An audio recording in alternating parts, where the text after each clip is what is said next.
Did you know that in some temples of Egypt, the most important figures are not the ones you see, but the ones you can no longer find? Imagine a torch beam sliding across a wall at Abydos or Karnak. The light glides over carved gods and hieroglyphs, then suddenly catches on something brutal. Gouged stone. Hacked out ovals where royal names once flowed. Empty ovals where faces used to stare back. The wall is crowded, but there is a silence here, as if someone has been surgically removed from time. Welcome back to the channel. Here, we explore the mysteries, history, and forgotten lore of ancient Egypt, slowly and calmly, so you can relax, unwind, and drift off while learning about one of the most fascinating civilizations in human history.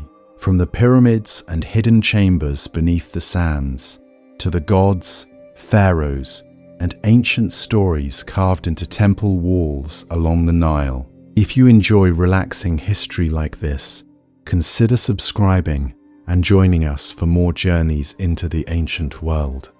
Now, dim the lights, get comfortable, and let's return to the sands of Egypt. For thousands of years, we've been told that Egypt is the best documented ancient civilization on Earth. Endless statues, endless tombs, king lists, carefully carved in stone. So why are there blank spaces where pharaohs should be? Why do the Abydos and Saqqara lists skip entire rulers as if they never drew breath? What kind of power must a pharaoh have wielded if enemies tried to erase not only a name, but a soul? Most of us can recite the famous few: Tutankhamun, Ramses the Great, Cleopatra at the very end. But old legends tell a different story. They whisper of Hatshepsut, the woman who ruled as king, whose images were smashed and buried, of Akhenaten and perhaps Smenkhkare, heretic pharaohs whose sun temples were leveled and whose cartouches were chiseled out, of Sobek-Neferu, an early queen pharaoh who almost vanishes between dynasties, like a page torn from a sacred book. On these walls, erasure is not just politics. In Kemet, destroying a name was a weapon. Priests believed that to attack the memory of a ruler was to attack their Ka and Ba, the vital forces that traveled into the afterlife. You can see it in the details. Noses sliced off statues so they could no longer breathe offerings, mouths chipped away so they could not speak in the duat, eyes mutilated so they could not see the gates of the underworld. This was Damnatio Memoriae, as ritual magic, a calculated assault on the dead. According to the stories, some of the most violently erased pharaohs were not only rivals to the throne, they were initiates, rulers who stepped too deeply into forbidden teachings guarded by hidden schools at Heliopolis, Abydos, and Thebes. Imagine kings and queens trained in secret chambers, aligned with stars, learning to cross the duat while still alive. Then imagine those same initiates breaking with the official priesthood, founding new cults, new cities, new maps of the cosmos. But what really happened inside those star temples and underground halls? What kind of knowledge could turn a crowned ruler into a threat so great that later generations try to strangle their memory in stone? And most importantly, if the visible history is this carefully edited, what else has been removed from the story of Egypt's mystery schools? We'll find out together, starting with the chisel marks that still bleed through the sandstone. Who gets remembered? Who gets erased? The central riddle. Those chisel marks are not random damage. They are edits to reality. In a world where a name could anchor a soul for eternity, cutting that name away was a dangerous act. So here is our central riddle. If the Egyptians were obsessed with eternity, why would they risk cosmic disorder by cutting their own kings out of history? Did you know that when priests carved the king lists at Abydos and Saqqara, they were not writing neutral timelines? They were composing sacred scripts. These were recited in temples like spells, a roll call of rulers whose names were believed to resonate through the afterlife. But when a name is left out, that silence is not a mistake. It is a spell of forgetting. Look at Abydos. The list flows smoothly from Amenhotep III to Tutankhamun's successor, as if Akhenaten, Smenkhkare, Tutankhamun, and the powerful queen Nefertiti never walked the earth. At Saqqara, the sequence is different again.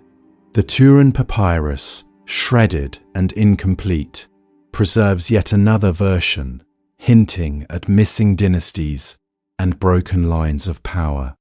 3 different king lists, 3 different histories. Who decided which pharaohs were allowed to survive in the afterlife of memory, and which would be cast into ritual darkness? Most of us grew up thinking history is just dates and names on a line, but old legends tell a different story. In Egypt, history itself was a ritual. To speak a king's name in the temple was to feed their ka, to keep their presence moving through the hidden chambers of the duat. To scrape that name out of the stone was a magical attack, a political assassination carried out on the level of the soul. So why target rulers like Hatshepsut, the woman who wore the false beard of kingship? Why hunt down every image of Akhenaten, the pharaoh who built an entire city of light at Akhetaten for a single radiant god, and then tried to rewrite the rituals of the land? What kind of knowledge did these heretic pharaohs touch that frightened later priests enough to risk disturbing Ma'at itself? This episode, and this whole series, treats those questions as a shared investigation into Egypt's mystery schools. Temples were not just tombs, they were training grounds for the soul. According to the stories, select pharaohs and priests used these spaces to rehearse death, cross symbolic gates, and experiment with forbidden teachings about the sun, the stars, and the hidden structure of consciousness. From here, we'll walk together through scarred temples, broken statues, and buried cities like Akhetaten. We'll read erased cartouches the way initiates once read the walls of a secret school. We'll move from mainstream history into the mythic and initiatory perspective without abandoning evidence. And most importantly, we'll ask you to hold both lenses at once and notice what appears in the space between them. Because if this level of reality was edited, what else is still hiding in the stone? From textbook Egypt to initiation Egypt. To answer that, we have to step back into the Egypt we were all taught to recognize. In textbooks and museum halls, Egypt unfolds like a clean timeline. It begins with Narmer, the king who unites Upper and Lower Egypt. It marches through Old Kingdom pyramid builders, Middle Kingdom reformers, New Kingdom conquerors, and ends with Cleopatra facing Rome. Pharaohs succeed one another in a smooth line, dynasties stacked like neatly labeled shelves. In this familiar picture, pyramids are tombs, massive stone coffins for god kings who wanted to live forever. Temples are public houses of the gods, where priests burn incense, pour libations, and chant on behalf of the people. The pharaoh stands between heaven and earth, charged with maintaining Ma'at, the fragile cosmic order that keeps the Nile flowing, the sun rising, and chaos outside the borders. Did you know this standard story also emphasizes stability almost above everything else? For thousands of years, we are told, Egypt barely changed. The art looks the same. The gods keep their animal heads. The rituals repeat. Museum labels and glossy documentaries reinforce this comforting image. A civilization that mastered time by refusing to move too quickly. But when we look closer, the stone begins to argue back.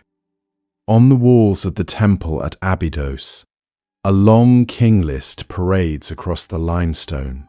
It names rulers from the earliest times to Seti I, yet whole reigns are missing. Hatshepsut, the powerful female pharaoh, gone. Akhenaten, who raised a new city to the Aten, deleted. Archaeology proves they lived and ruled, but the official memory pretends they never existed. Other lists, at Saqqara and in the Turin Papyrus, disagree again, like three witnesses, giving three different versions of the same past. We also find reused blocks tucked inside later temples, their older inscriptions turned to the wall, names and scenes hidden like palimpsests in stone, faces chiseled away, cartouches hammered out. These are not accidents. This is targeted erasure. So what needed to be erased? Here is where an older, more mythic lens enters. According to the stories, many temples were not just places of public worship, they were also mystery schools, architectural textbooks of the soul. Their pylons, courts, corridors, and inner chambers mapped the journey through the Duat, the Egyptian underworld. Walking deeper into the temple meant passing through symbolic gates of night, meeting carved guardians, and rehearsing the trials that awaited the soul after death. Imagine initiates moving in silence through darkened halls, reciting secret names as they cross threshold after threshold. The walls are not decoration, they are curriculum. Every relief, every hymn, every hidden chamber is a lesson in how consciousness survives the grave. Now connect that to the erased pharaohs. What kind of knowledge might a ruler uncover or expose if they try to rewrite this initiatory system? Akhenaten does not just change art, he rewires the relationship between human, sun, and divine presence. Hatshepsut does not just claim a throne, she steps into roles guarded by male priesthoods. Some of these heretics may have tried to reveal, monopolize, or radically redirect the secret training once reserved for an inner circle. If that is true, then the chisel marks are not only political, they are counter-magic, a late attempt to slam shut gates that someone dared to fling open. But if entire revolutions of the soul were carved, erased, and recarved into these walls, how much of Egypt's real initiation story is still trapped beneath later plaster, waiting for us to read it again? Inside the closed doors, who was allowed into Egypt's hidden schools? To even begin reading that hidden story, we have to step back and ask a harder question. Who was allowed to read it in the first place? Did you know the temples themselves were built like layered exams?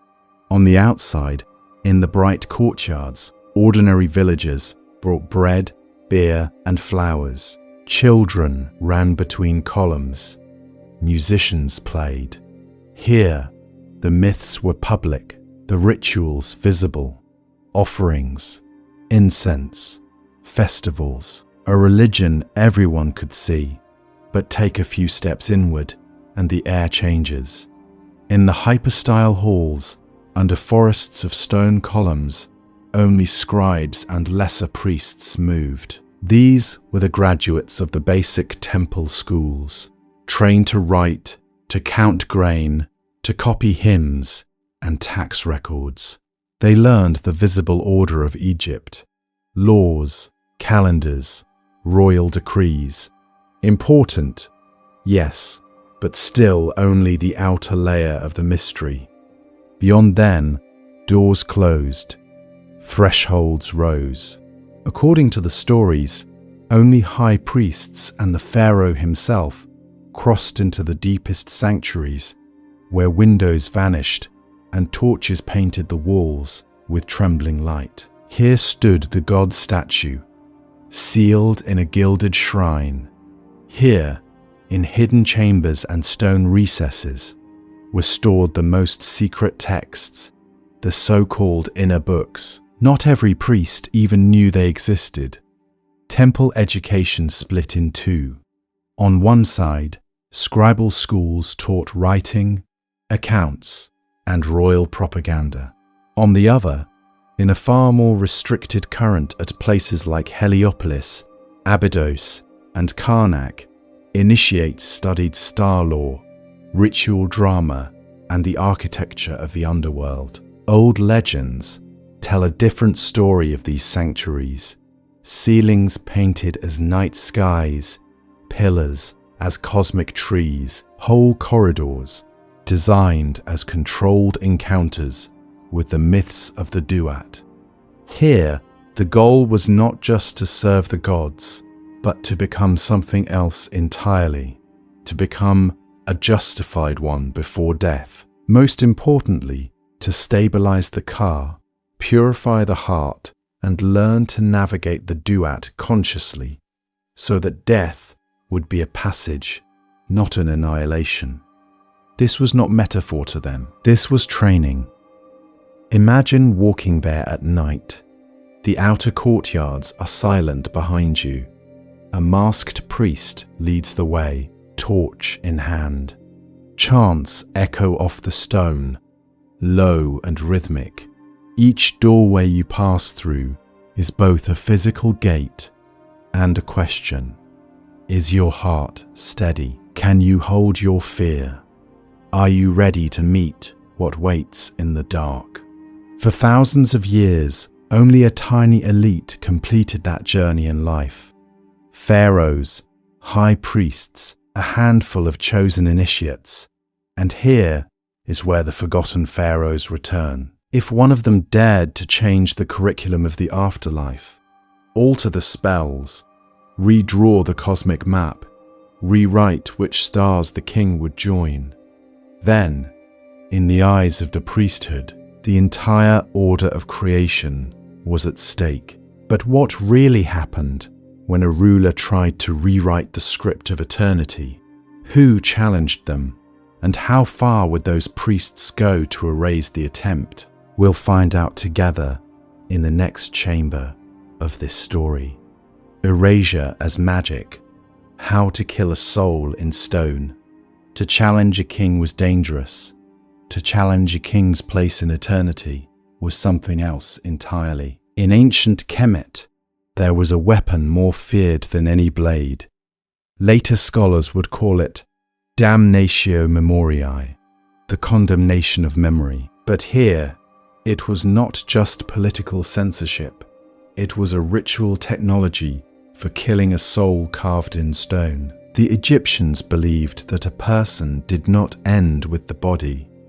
Name, image, voice, and titles were all parts of a living network stretched between this world and the afterlife. To exist was to be named and depicted. So if an enemy wanted to destroy a rival forever, they did not only strike at the living, they hunted every place that rival appeared in the sacred record.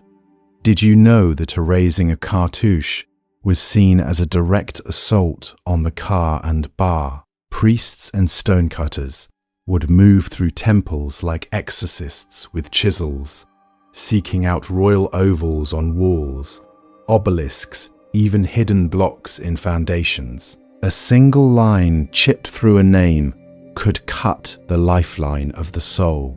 Entire columns of hieroglyphs were recarved to replace one ruler's titles with another's, rewriting the script of eternity itself.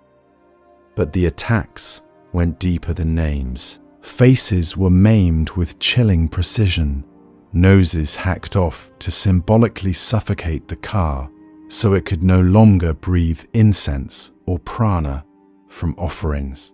Eyes gouged out so the statue would be blind in both worlds, unable to see the gates of the duat. Mouths smashed so the Bey could not recite the spells needed to pass the guardians or speak its own defense in the Hall of Judgment. At Deir el-Bahari, Hatshepsut's elegant reliefs do not look randomly vandalized. They are carefully targeted. Her face, her cartouches, her royal titles, attacked while surrounding scenes remain almost untouched. It is as if a surgical strike team moved through the temple, guided by a manual of erasure rituals. Far to the north, Akhenaten's strange elongated features on temple walls at Karnak and in the mystery city of Akhetaten were hammered flat, his distinctive profile literally pressed back into anonymity. Yet the stone remembers, in reused blocks hidden inside later pylons, Akhenaten's and Hatshepsut's names survive upside down, half-cut, buried in the dark. Stray scarabs still carry the erased king's cartouches. These are the secret footnotes of a history that tried to rewrite itself. For thousands of years, king lists at Abydos and Saqqara skipped these rulers entirely, as if whole reigns were a dangerous spell that should never be spoken. Old legends tell a different story, whispering of heretic pharaohs and forbidden schools. But what really happened to make priests declare war on a memory? What kind of knowledge was so threatening that it demanded not just a coup, but a coordinated attack on a soul's very map of the afterlife? Most importantly, if they went this far to unmake these pharaohs in both history and eternity, what secret were they trying to keep locked behind the broken faces and empty cartouches? In the next chamber, we follow the scars in the stone to the rulers Egypt tried hardest to forget, and to the hidden teachings they may have carried. The scribes who whispered, ancient lists, missing kings. To follow those scars in the stone, we have to listen to the people who wrote the story of Egypt in the first place. Not the pharaohs, the scribes. Did you know that deep in the temple of Seti I at Abydos, there is a single wall that behaves like a portal through time?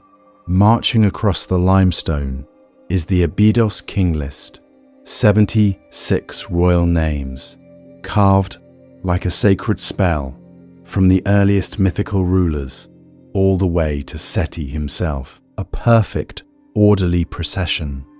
Or so it seems. Look closer. Hatshepsut is gone. Akhenaten is gone. Smenkhkare, Tutankhamun, vanished. It is as if entire reigns have been lifted out of history, leaving the line of cartouches to glide smoothly over the most turbulent decades Egypt ever knew. Most of us grew up believing these were simply forgotten rulers, but old legends tell a different story. This is not a random list. It stands in the holiest chambers of Abydos, a place where priests guarded mysteries of the afterlife and the gates of Osiris. Every name here was a ritual choice. To speak a king's name was to feed their soul. To omit it was a kind of death. So when the Abydos list skips the heretic pharaohs, it is not bad memory. It is a spell of silence. Then, at Saqqara, Another voice speaks.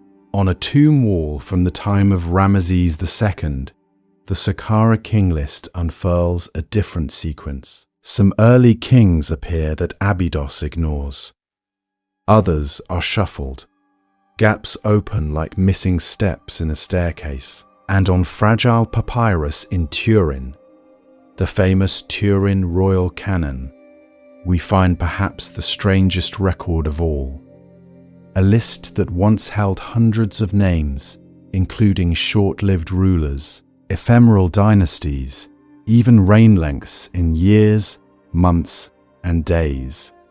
But the Turin papyrus is torn, burned, riddled with holes.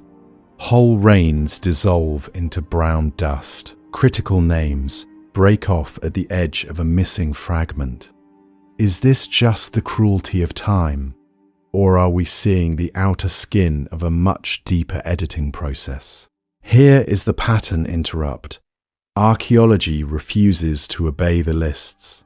Tombs at Amarna, scarabs, boundary stelae, and shattered statues shout the existence of rulers who appear in only one list, or in none at all.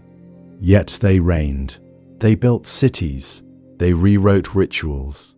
This mismatch is not a minor bookkeeping error. It is the fingerprint of deliberate erasure. Centuries later, a priest named Manetho, writing in Greek under the Ptolemies, composed his Egyptiaca, a grand history that divided the pharaohs into dynasties and intermediate periods. According to the stories, his work drew on temple archives now lost. But what really happened in those gaps he described? His dynasties do not line up cleanly with Abydos, Saqqara, or Turin. Breakaway kings appear. Chaotic intervals open where the temple lists prefer a smooth, unbroken line. For thousands of years, scholars have blamed confusion, damaged records, or simple mistakes. Yet when we place these lists beside the ruins of forbidden cities and the traces of banned cults, another possibility emerges. What if the mess is intentional? What if these contradictions are the smoke left behind by fires we are not supposed to see? Conflicts between official state cults and inner circles of priests, guarding more dangerous. Knowledge? Imagine factions within the mystery schools of Heliopolis, Abydos, or Karnak, quietly nurturing alternative visions of the cosmos. A different map of the afterlife, new rituals of light and sound. Every so often, one of their initiates reaches the throne, a Hatshepsut, an Akhenaten, perhaps others whose names did not survive the chisels. For a brief moment, the hidden teachings step into daylight. The calendar shifts, the gods' faces change. Then comes the backlash. Temples are rededicated. Cartouches are hammered out. King lists are corrected so that the royal line looks pure, continuous, unbroken.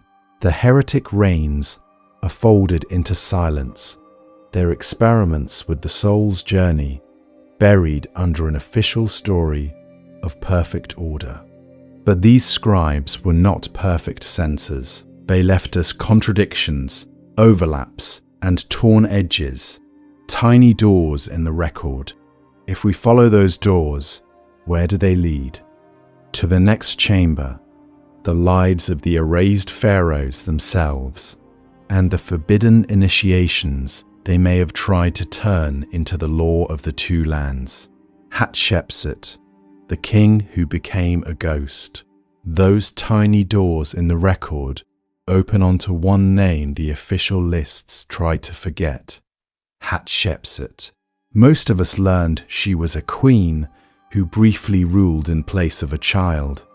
But what really happened is stranger. She did not just act as regent. She took the full throne of Egypt and declared herself king.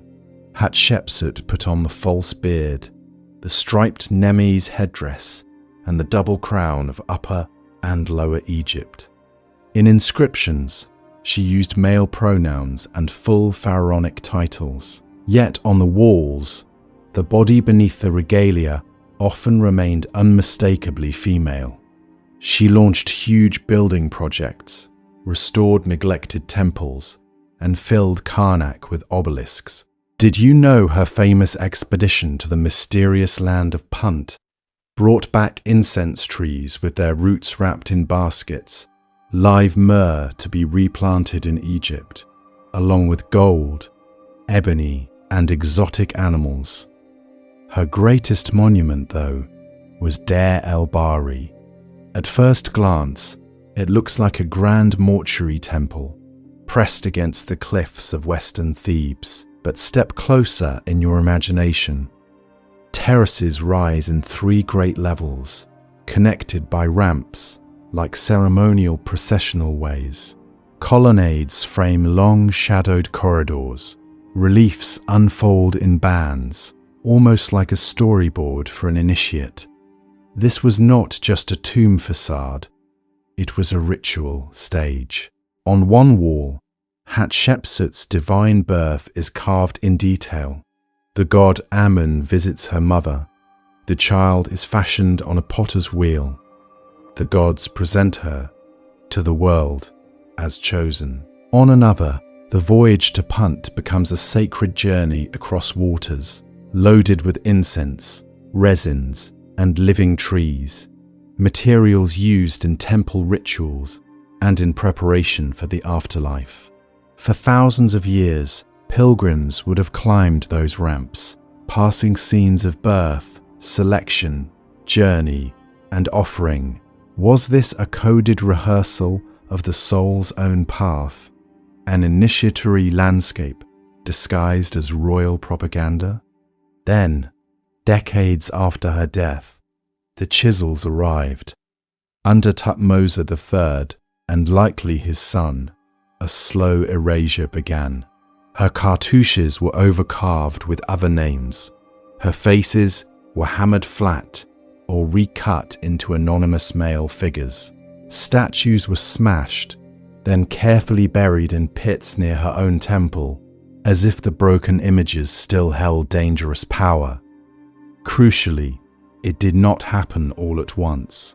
Some reliefs were left untouched for years, others targeted with surgical precision. This was not random vandalism, it was a phased Damnatio Memoriae. The usual explanation is political. Thutmose III, once overshadowed, needed to restore a clean line of male succession and present himself as the rightful, uninterrupted king. But old legends tell a different story, or at least add another layer. Hatshepsut had bound her kingship to Amun so tightly through her divine birth and the dominance of his priests at Karnak that later rulers may have seen her memory as a threat to the balance between temple and throne. So we face a deeper question. If Deir el-Bahari functioned as a kind of open-air mystery school, encoding divine birth and the soul's ascent in stone, then erasing Hatshepsut was not only about politics. Was it also an attempt to close a gate of initiation that ran through a female pharaoh's body and story? What kind of knowledge did she embody that later ages felt compelled to seal away? We'll find out together by following the next erased rulers, those whose revolutions in the sacred order were answered with even more violent silence. Akhenaten's solar gamble, a city built for one god. The next erased ruler does something almost unthinkable. Instead of hiding within Egypt's old temples, he tries to rewrite the entire sky. Amenhotep IV takes the throne in a world ruled by Amun's hidden power.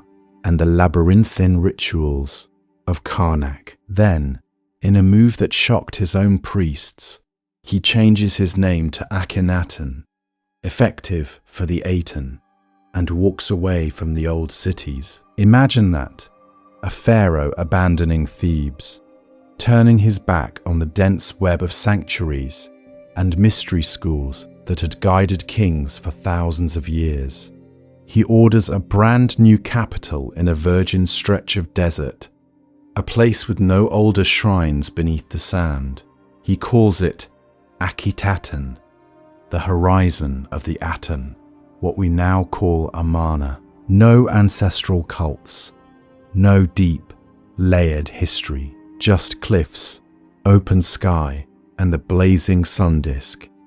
The entire city is conceived as a living altar to one visible god, the Aten, the radiant circle whose rays end in tiny hands. Archaeology lets us walk its streets. The city went up fast. Mud brick houses, palaces, workshops, and wide open roofed temples where sunlight poured straight onto the offering tables. It lived for barely a generation. Then it was abandoned so quickly that tools, pottery, even half-finished statues were left in place, like a ritual suddenly interrupted. Did you know Amarna gives us one of the clearest snapshots of daily life in all of Egypt, precisely because this revolution was cut short and then frozen in time? But what really happened there? Akhenaten did not just promote a new god. He rewrote the cosmic script. Amun, the hidden one, and much of the old pantheon were pushed to the margins. Their names were scratched out, their temples starved of offerings. In their place, the Aten rose as almost the sole source of life, and only one family stood in its direct beams. Akhenaten and Nefertiti appear again and again, with the sun's rays touching only them, as if the royal household had become the only clear channel of divine light. From an initiatory perspective, this is staggering. Old legends tell a different story about how Egyptians approached the sacred.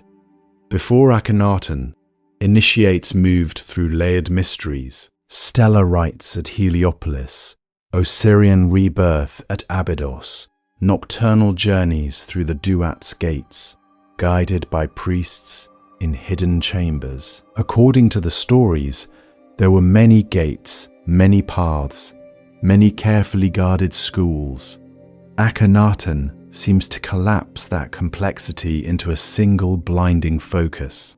No more intricate underworld maps for the many.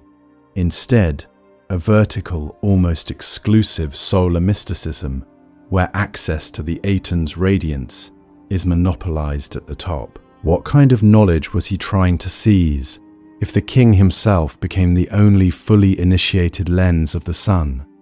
Most importantly, how did the rest of Egypt respond? After his death, the reaction is ferocious. Akhetaten is deserted, his images are smashed, his cartouches hacked out. Later, king lists pretend his entire line never existed. Was this only political correction, or the violent closing of a dangerous, unauthorized initiation path that threatened every older temple in the land? We'll find out together when we follow what happened to the children of this solar gamble, and to the boy king raised in its fading light. Modern eyes in ancient stone, scans, voids, and labyrinths. When the solar gamble collapses, the story should end. The boy king dies, the heretic line is buried. The temples are purified. But under the polished floors and tourist railings of modern Egypt, something else is happening.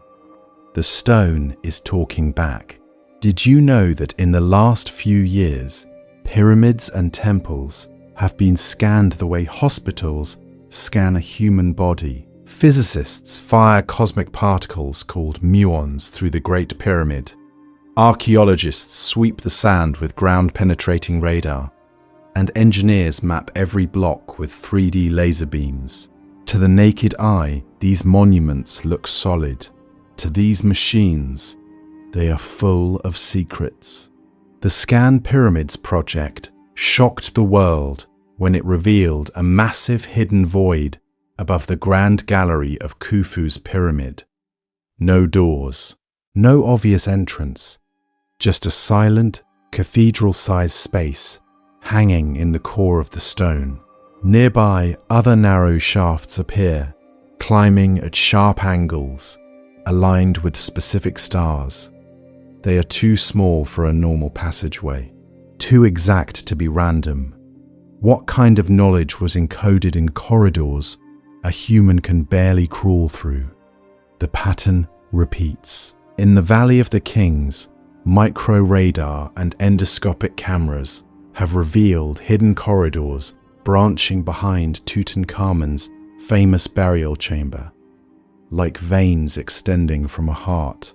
Around Abydos and Saqqara, radar shows subsurface walls, courtyards, and multi-level complexes stretching far beyond the visible ruins, as if the surface temples were only the front office of a much deeper school. Most of us grew up believing these were just tombs and storage rooms. But old legends tell a different story. Imagine descending a steep, echoing ramp, torchlight flickering on carved gates of the underworld. Above, invisible shafts point to Orion and Sirius. Below, tight turns and sudden dead ends force the body to slow, to feel lost, to confront the dark. This does not feel like a simple burial. It feels like a training maze. According to the stories, initiates in Egypt's mystery schools did not only read about the duat, they walked it. These non-functional galleries and voids may have been initiatory routes, designed for rehearsing the afterlife journey while still alive. Priests could lead a pharaoh through descending corridors that mimicked the underworld, stopping at carved gates to recite spells, confronting symbolic dangers in total darkness, practicing how to keep the heart steady when fear pressed in from every side. Here is the pattern interrupt. The more these sites are scanned, the less they look like monuments to the dead, and the more they resemble three-dimensional textbooks. Multi-level labyrinths, acoustic chambers tuned to vibration, star-aligned shafts acting as cosmic markers for the soul. And most importantly, when modern teams crawl through these rediscovered passages with LED lamps and fiber optic cameras, they may be retracing the literal footsteps of the forgotten pharaohs, the erased queens whose cartouches were hacked away, the heretic kings whose names vanished from the king lists. For thousands of years their paths were sealed in stone. Now, as hidden tunnels appear on glowing screens, the question returns: whose initiation route are we reopening? And what happens when the same forbidden curriculum is uncovered again? Why such extreme secrecy? The deeper question behind the erasures. We have to pause here, because what we are seeing on those walls is not normal politics. It is ritual warfare against memory itself. Did you know it was far easier to carve a new temple than to hunt down every cartouche of a dead king? Yet for some rulers, that is exactly what happened. Names chiseled out at Abydos, faces hammered away at Karnak. Entire reigns skipped on the king lists, as if whole decades were a contagion that had to be cut from time. This is the deeper mystery. It is not just that some pharaohs were unpopular or lost a power struggle. It is that their memory was attacked in a coordinated, multi-generation campaign. priests, sculptors, and scribes all participating in a slow, careful assassination of the soul. Why? What kind of knowledge could provoke that level of fear? Egypt was obsessed with continuity. For thousands of years, the same rituals were repeated, the same hymns recited at dawn. The dead were to be left in peace, their names spoken so their Ka could live on. To disturb a tomb was to risk cosmic backlash. So why would a civilization built on stability choose to disturb the dead on purpose? Why scratch Hatshepsut from the king lists? Why smash Akhenaten's images and bury his city beneath desert sands? What did these pharaohs touch? What currents did they tap into that made their very remembrance dangerous in the eyes of later priests? Look again at the pattern. This is not random vandalism. It is erasure magic. Ka touches cut away to starve a bar of offerings. Statues mutilated so an could not act in the world. Temple scenes were carved so that a different king, a safer king, appears to receive the blessings of the gods. What did they learn? What did they change? What did they try to teach or restrict that could not be allowed to echo in the halls of the living or in the corridors of the Duat? According to the stories, some of these heretic rulers rewired the relationship between humans and the divine, closing old gates and opening new ones. To understand why that was terrifying, we have to step inside the Egyptian mind. These temples, these mystery schools, were not decorating a mythology, they were maintaining a machine, a precise map of the soul, the body, and the afterlife, where every ritual, every name, every star alignment kept the cosmos running. Change the map and you tamper with the machinery.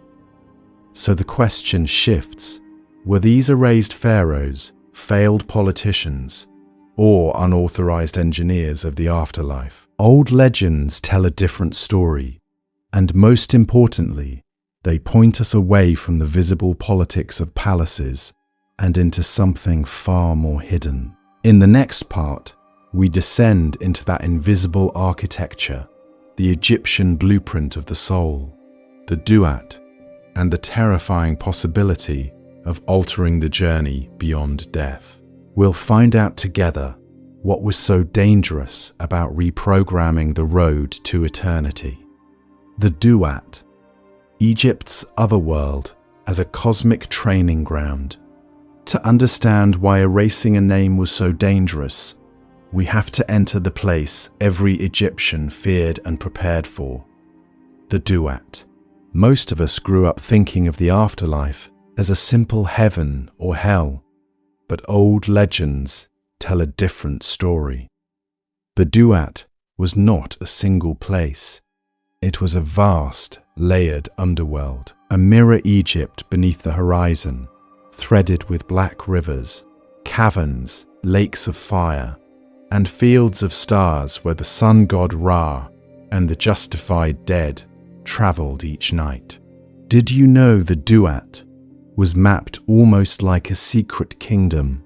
According to the stories, it was divided into 12 hours of night, 12 regions or chambers, each ruled by its own gods, gatekeepers, and serpents. At every gate, a guardian demanded precision, the right name, the right title, the right spell. Say it correctly, and the gate opened. Fail, and the journey ended in annihilation. For thousands of years, Egyptian priests taught that a person was not just a single soul. There was the Ka, the vital double that needed offerings and energy, the Ba, the mobile personality that could fly as a bird between worlds, the the transfigured, radiant spirit that emerged only after successful passage. And at the center of it all, the heart, the living record of memory, intention, and morality. Each part faced its own trials in the duat. The ka had to be sustained, or it weakened and drifted. The ba had to recognize paths and guardians.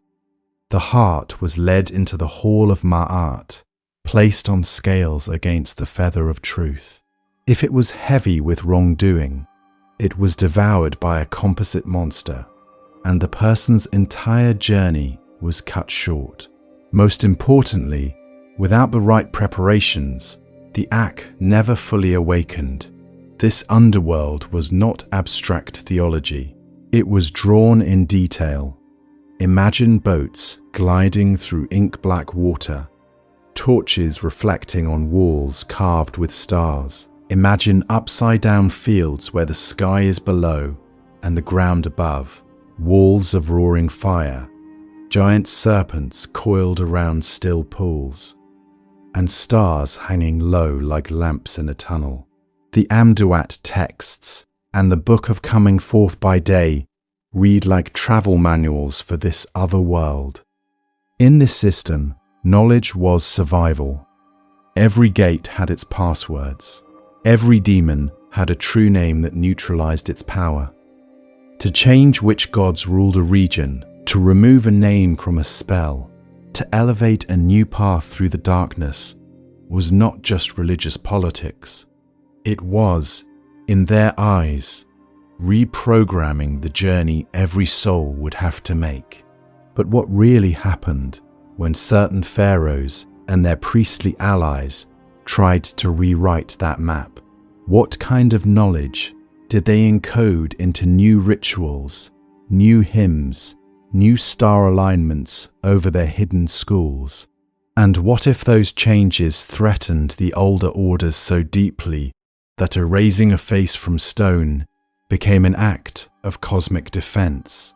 In the next part, we step into the training grounds where living pharaohs rehearsed their own deaths, and where the duat was not only believed in, but practiced, rehearsing death while alive, pharaohs as first initiates.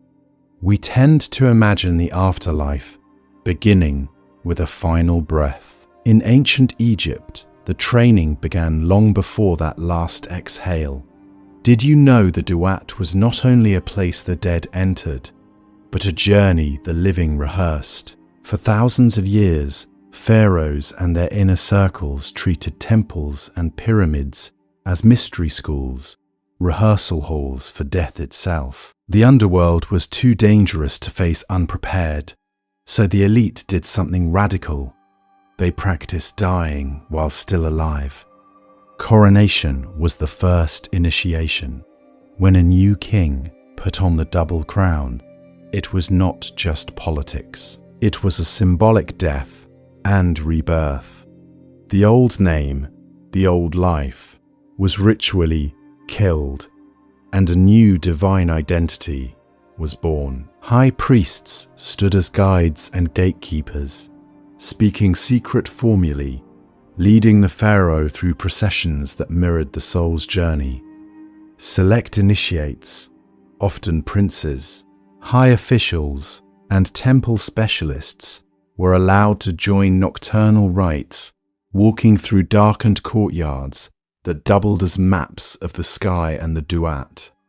Inside, texts became scripts for survival. The pyramid texts, carved in royal tombs, the coffin texts, painted inside elite burials, and later, the Book of the Dead, were not meant to be read for the first time after death. They were memorized, internalized, rehearsed. Scenes of judgment, transformations into falcons or lotuses, and encounters at guarded gates covered the walls. These were not just decorations. They were mnemonic devices, visual prompts to trigger entire chains of spells and names when consciousness slipped into other realms. Imagine a living pharaoh in a lightless sanctuary deep within a temple. Torches are extinguished, the air cools, Silence presses in. Guided by priests, the king moves from chamber to chamber, each aligned with an hour of the night. In one room, he lies in a stone box, hearing only his own heartbeat, simulating the tomb. In another, he recites the names of underworld guardians, each name a key. Miss one, and the gate stays closed. According to the stories, some rites used sensory deprivation, droning chants, and resonant chambers to push consciousness out of ordinary awareness, a controlled plunge into the mystery of the duat. But here is the twist. If a ruler changed this curriculum, erasing older gods, elevating new ones, or claiming exclusive rights to certain spells, they were not just reforming religion, they were rewriting the training manual for eternity. Akhenaten closing temples to Amun, Hatshepsut emphasizing her own divine birth, heretic kings adjusting which deities ruled which hours of night. These were curriculum edits. Old legends tell a different story about what happened next. When later priests chiseled out names, hacked away faces, and plastered over scenes, it was not only political revenge. It was an attempt to reset the course, to protect Ma'at by erasing dangerous experiments in the afterlife school. Most importantly, it turned the pharaohs' greatest strength, their specialized training, into a terrifying vulnerability. If the name was cut away, the rehearsed journey collapsed. But what really happened when those chisels struck living stone? Whose memory were they trying to kill? And did it work? In the next section, we follow the scars on the walls to meet the pharaohs history tried to erase. Gates, guardians, and mastery. The pharaoh's invisible exam. Those scars in the stone point us back to a deeper question. What, exactly, was being erased? To understand that, we have to step inside the exam the pharaoh was trained to pass. Not a written test. A living, moving trial through the duat itself. Did you know the underworld was imagined as a sequence of gates, each one a confrontation? At every threshold a guardian waited, sometimes a single towering being, sometimes a cluster of cobra-headed sentries or knife-wielding demons. They asked the same thing in different ways. Who are you? What do you know? Can you name me? First, recognition. The soul had to see and silently identify the guardian, its name, its epithet, its secret function. Then, the spoken answer, a spell, a hymn, or a precise declaration of purity. Only then came the reward, safe passage, a shield of protection, or even a transformation into a falcon, a lotus, a beam of light that could cross the next dangerous stretch. This is where precision became a weapon. In many funerary texts, a single mispronounced name or forgotten title did not just mean a bad grade. It meant delay, humiliation, even annihilation. The guardian could blind the intruder, bind them, or cut the heart from the script of eternity.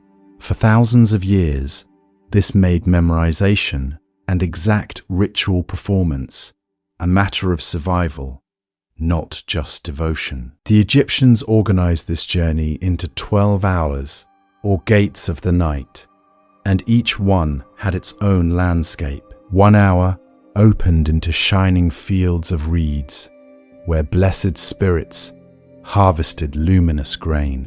Another led into caverns lined with knives, where the walls themselves seemed to bristle with blades. Elsewhere were lakes encircled by serpents, rivers of fire, and dark enclosures where even the stars were chained. Initiates in the mystery schools were trained to internalize this entire sequence as a mental map. They rehearsed first gate, second gate, third gate, guardian, name, response, over and over, until the order of the Duat was as familiar as the streets of their own capital. Most importantly, this was not just imagination. Temple corridors and tomb passages were built to mirror the progression. Each doorway was an actual gate, carved with the names of protective deities and the very spells the soul was meant to speak. Each chamber echoed a particular hour, sealing constellations for the sky-born segments, low, oppressive halls for the knife-filled caverns, painted marshes for the reed fields. The architecture became a three-dimensional textbook for the afterlife. But old legends tell a different story behind the walls we can still read. Our surviving papyri and carved scenes may only be the outer layer of a much deeper oral tradition, whispered from priest to pharaoh in hidden chambers. What kind of knowledge was reserved for those final, forbidden initiations? And we'll find out together how the pharaohs who mastered those invisible exams became the very rulers later generations tried to erase. Heretic kings as rogue initiates. When the curriculum was rewritten, those forbidden initiations take on a very different shape when we look at the so-called heretic kings. For thousands of years, Akhenaten has been portrayed as a religious fanatic, a strange monotheist who broke the rules and paid the price. But what really happened if we treat him not just as a reformer, but as a rogue initiate rewriting the curriculum of the afterlife itself? In the older mysteries, the journey was Assyrian, initiates trained to move through the dark, through the Duat, past hidden gates and night boats, and judges in shadowy halls. Akhenaten turns his back on that entire landscape. He raises a new city in the desert, open to the sky, and centers everything on one blazing disk, the Aten. Imagine initiation, no longer in underground chambers, but in courtyards flooded with light, where the pharaoh and his family become the only bridges between humanity and the sun. Did you know that in this system, Akhenaten's own body becomes part of the ritual technology? Reliefs show him and Nefertiti catching the Aten's rays, which end in tiny hands offering the Ankh directly to their noses. Life force is monopolized. If the old schools trained many priests to navigate the underworld, this experiment seems to train a narrow circle to receive power from above, bypassing the familiar Assyrian gates. Around him orbit marginal, almost spectral rulers, Smenkhkare, perhaps a co-regent or successor, Nefertiti, who may have ruled in her own right, names that flicker in the Amarna letters and then vanish. According to the stories, this was a brief, intense experiment in a different kind of initiation, one of direct solar exposure, ecstatic hymns, and open-air altars, rather than nocturnal processions and tomb-like schools. Old legends tell a different story than simple heresy. They whisper of a competing path to illumination. But these were not the first to bend the rules. Earlier, queens like Hatshepsut and Sobek-Neferu had already tested the boundaries of who could stand at the center of the mysteries. As female pharaohs, they fused royal and priestly roles in a single body. Their very presence on the throne changed the casting of the sacred dramas. The king, as Horus, the heir of Osiris, now played by a woman. What kind of knowledge became possible when initiation scenes had to be rewritten around a new, unexpected model of divinity? The reaction is telling. After these experiments, later pharaohs and priests launch a wave of counter-magic. Names are chiseled out of cartouches. Hatshepsut disappears from the Abydos king list. Akhenaten's city is abandoned and quarried. This is not just politics. In Egyptian thinking, to erase the name is to wound the soul, to block its passage in the afterlife. The old order is trying to seal shut the new gates these innovators opened. Most importantly, that raises a haunting question.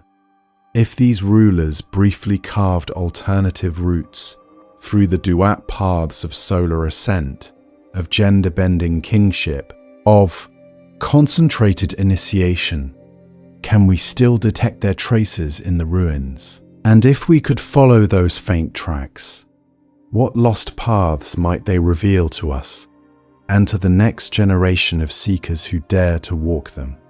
Echoes across cultures, mystery schools, erased masters, and us. To follow those faint tracks, we have to zoom out, because Egypt was not the only place where certain teachers were praised in whispers and erased in stone. Across the sea, at Eleusis in Greece, initiates walked into dark halls to reenact the descent of Persephone. They fasted, drank a secret potion, and faced a ritual of death and rebirth behind closed doors. No one was allowed to write down what happened. Those who spoke could be executed. Did you know the penalty for revealing the mysteries was not just social shame, but death by the state? In the Orphic traditions, small gold tablets were buried with the dead. On them were tiny inscriptions, passwords, directions, phrases to say at the gates of the underworld. I am a child of earth and starry heaven. Some of them begin, like a distant echo of the Egyptian soul declaring its names before the judges of the Duat. But what really happened when these initiates rehearsed their own deaths in advance? For thousands of years, powerful cultures built secret schools around the same themes. A hidden curriculum of dying before dying, restricted initiations for elites and chosen seekers, rites where the body shook, the senses shifted, and reality itself seemed to open. And again, we see the same pattern. A crackdown, scrolls burned, temples closed, teachers declared heretics. Old legends tell a different story from the official one, but the scars of erasure remain. According to the stories, when inner knowledge threatens outer power, the erasers arrive. Once we see this pattern, Egypt changes in front of us. Abydos is no longer just a cult center of Osiris. It becomes a pilgrimage road, a training ground where pharaohs and priests walked symbolic funerals, descended into underground chambers, and enacted the dismemberment and reassembly of the god. The Osirian, half flooded and sunken, starts to look less like a strange annex and more like a deliberate womb of stone, built to induce the feeling of entering the primeval waters. Karnak, with its forest of columns and nested courtyards, stops being only a temple complex and becomes a layered campus. Different priestly colleges guarded different corridors of the cosmic story. Solar hymns here, star lore there, precise rituals of the afterlife in hidden rooms behind the sanctuary. What kind of knowledge was moving through those halls that had to be shielded by walls, gates, and silence? Now imagine walking again through Amarna, the blinding open plazas, the long processional roads aligned with the rising sun. Were these only for political display, or were they stages for rehearsing a new kind of consciousness, trained to stand naked before a single all-seeing light? Return to Deir el-Bahari. Terraced courtyards, ramps climbing toward the cliffs, chapels tucked into the rock. What inner ascent were they practicing there? And in the hidden corridors revealed by modern scans beneath Saqqara and the pyramids, what inner states were these tight, dark passages designed to induce terror, surrender, weightlessness? Most importantly, this is where the forgotten pharaohs step out of the shadows. Their erasure is not just about missing names on a king list. It is about a recurring human tension. Who gets to decide how we face death? Which maps we trust for the unknown? And who is allowed to redraw those maps for the rest of us?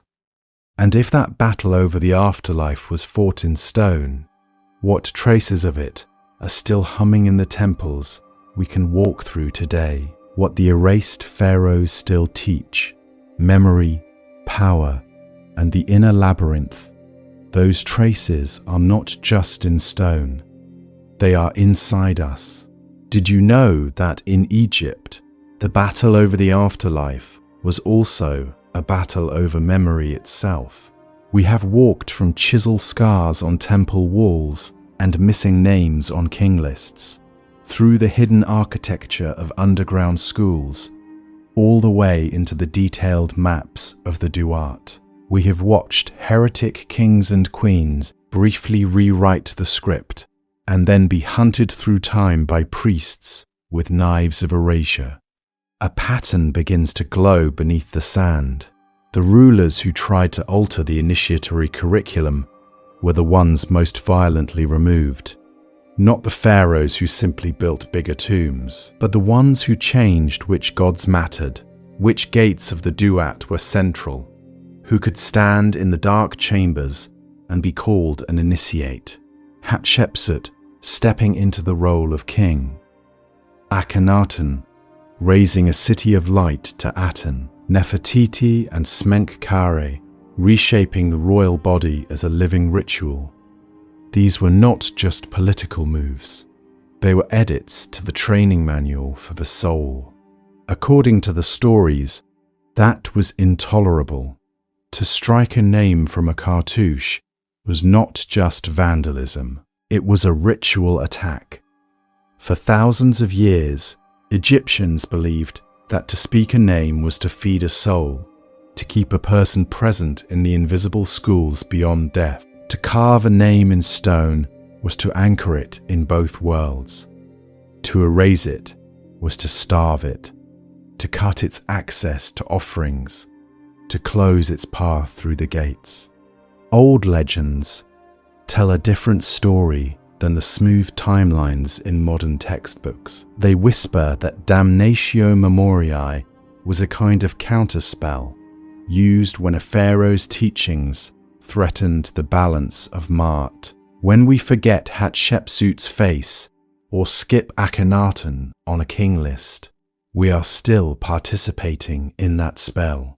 Our own forgetting is like the last echo of a priest's chisel, still falling in slow motion. But what really happened inside those forbidden schools? What kind of knowledge was so dangerous it had to be buried under rewritten histories? Most importantly, what does it ask of us now? Here is where this becomes uncomfortably modern. We too inherit maps of the unknown, ideas about death, meaning, transformation. Who gets to be a real seeker? Families, religions, nations, and quiet institutions have drawn those maps for us. How often do we stop and ask, who authored this? Whose voices were scratched out in the margins? Many details of the Egyptian mystery schools are gone. Whole corridors of the inner labyrinth are missing. Yet those gaps are also invitations. They ask us to approach the ruins with humility and imagination, to let unanswered questions work on us like a slow ritual. We may never fully know what the erased pharaohs taught, but if we listen carefully, their silence still trains us to remember more bravely, to question more gently, and to accept that real power might live in what we do not yet understand. And if memory itself is a sacred technology, what happens when we start using it differently? Standing at the gate, your invitation into the mystery. When we start using it differently, the whole landscape of the past begins to shift. Return for a moment to that first corridor, the torch on the wall, the rough stone, the chisel marks where faces once looked back. Earlier, those scars felt like pure destruction. But after this journey, do they look different now? Not just damage, but outlines, negative images of kings and queens, of forbidden rituals, of pharaohs whose names still press against the stone from the other side. Did you know that once you have seen erasure, you can't unsee it? The missing cartouche on a king list at Abydos, the empty niches at Hatshepsut's temple, the strangely careful hacking out of Akhenaten's features at Karnak. For thousands of years, travelers walked past these absences without really noticing. Now, those gaps read like sentences, half-whispered, waiting for someone to lean in and finish them. This is where we stand now, at a gate. On one side is official history, the clean timelines, the approved pharaohs, the polished story of pyramids and mummies. On the other side are the stones themselves, still whispering about erased rulers, hidden schools, and rituals that blurred the line between afterlife training and forbidden power. The question is simple. Do we walk on, or pause here, look closer, and let curiosity lead us deeper into the dark? Most importantly, this gate is not just in Egypt. It is in the way we look. So here is a gentle invitation. Revisit the images of Hatshepsut's terraces at Deir el-Bahari, with their elegant colonnades and strangely blank spaces. Look again at the ruined city of Akhetaten, Akhenaten's solar capital, its broken altars still aligned to the horizon. Study the king lists from Abydos or Saqqara and notice who is missing. Then ask quietly, who was powerful enough that later priests tried to delete them from the afterlife itself? Old legends tell a different story than the neat books on a shelf. According to the stories, there were pharaohs and priestly lineages who guarded a more dangerous curriculum, knowledge of the duat, of astral journeys, of sound that could open inner chambers. When their revolutions failed, chisels and spells were used like weapons. But what really happened in those erased reigns? What kind of knowledge demanded that entire lifetimes be cut out of stone? We'll find out together in the next episodes. We will follow these forgotten rulers more closely, into their secret rituals, their experiments with the sun and stars, and the modern discoveries that keep rewriting what we thought we knew about them. Hatshepsut's hidden images, Akhenaten's hymn-like theology, the strange gaps around Smenkhkare, Tutankhamun, and Nefertiti. Each one is another gate. So share this journey with someone who already senses there is more to Egypt than sarcophagi and postcard pyramids. Keep asking in every museum, in every history book, in every story told too smoothly, who is missing here and why? Because if chisels and spells could not fully erase these pharaohs, and if their echoes are reaching you now, what else, buried in your own life and culture, is waiting to be remembered once you learn how to see the gaps in the stone?